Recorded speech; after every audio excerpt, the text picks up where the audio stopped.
On a sunny and cloudy evening, from the sky a young man named Mr. Yi suddenly fell down in a dazzling light.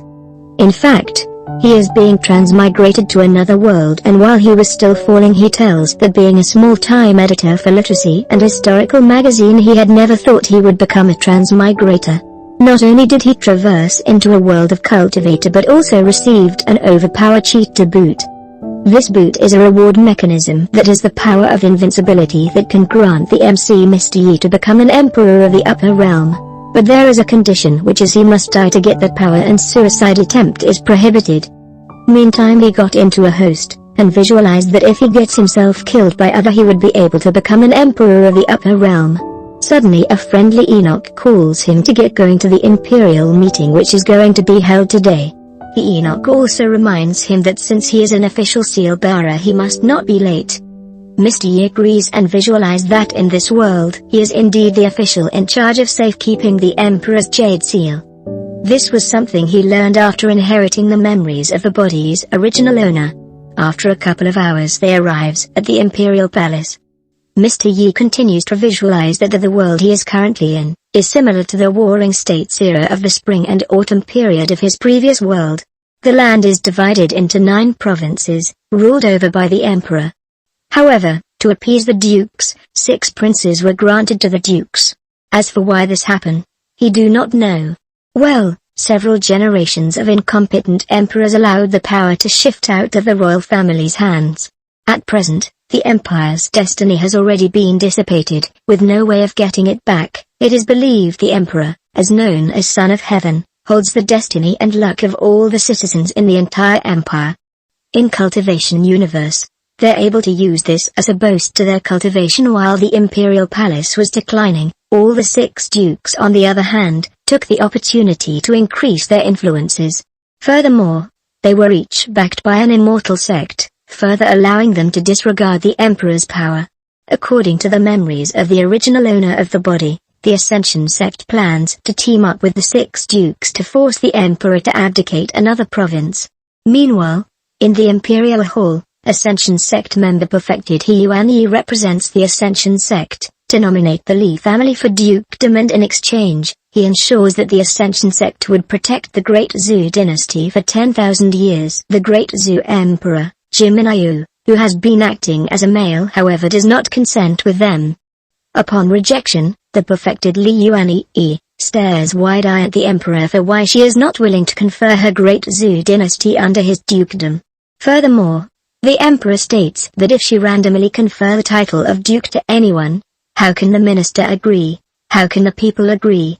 Then Li Yuan-yi counters by stating that their immortal sect are representing the people and ministers. Subsequently all the ministers agrees with him, but the scenario of those ministers seems powerless and helpless. Meanwhile, Mr. Yi observes that being an emperor is not an easy job and asked the friendly Enoch if anyone is still supporting on the emperor side in the court, but gets told that there is only one named Liu Shen, whom the emperor trusts, but he falls ill every time emperor needs his help. He also gets to learn that if it wasn't for Liu Shen's bewitchment, emperor wouldn't have spent most of her time playing around. After learning the case, he visualized that if such situation are supposed to be on him, he wouldn't dare to be too good at his job, otherwise it would be against him. Coming to the side of emperor, she still insists on her decision to reject the representation by Li Yuan-yi. She reveals all the bad reports of the Ascension sect given by the civilian, and these are all the records of the abuse and exploitation that the Li family has committed. How can such people deserve to be conferred dukedom? On the other side, Mr. Yi observes that reasoning the bastard with power are useless, and suddenly a thought pops up in his mind that it's a good chance to go against those bastards and die as a loyal minister with honor, since he has to die anyway. While on the front scenario, a Duke of Wei, Cao Meng, brings out his sword and slashes the table into half, eventually destroying the evidence, and states that the evidence were lost by accident. The powerless emperor could only refrain her anger as she had no chance of winning against them. The Duke then asked the emperor to confer the title, and following him, several ministers implore together to confer the title. Shortly after, Li Yuan-yi brings out an imperial decree which was prepared beforehand and calls out the seal bearer to quickly give the emperor seal to His Majesty so that she can stamp the decree. But to their surprise, our main character Mr. Yi refused to hand the seal over to them. He criticized the ministers who dares to rebel against the emperor and goes on scolding them for forcing the emperor to confer a title and reminds them to be ashamed of calling themselves the ministers of Great Zhou dynasty. On the side, the friendly Enoch got unexpected surprise to see Mr. Yi suddenly getting rage. Apparently, the emperor too got shocked to see that at least someone is there who is loyal to the Great Zhou dynasty. Suddenly an old official calls him impudent and low-rank official to spout nonsense in the imperial court, but Mr. Yi is determined to die, so he provoke him more by asking his name.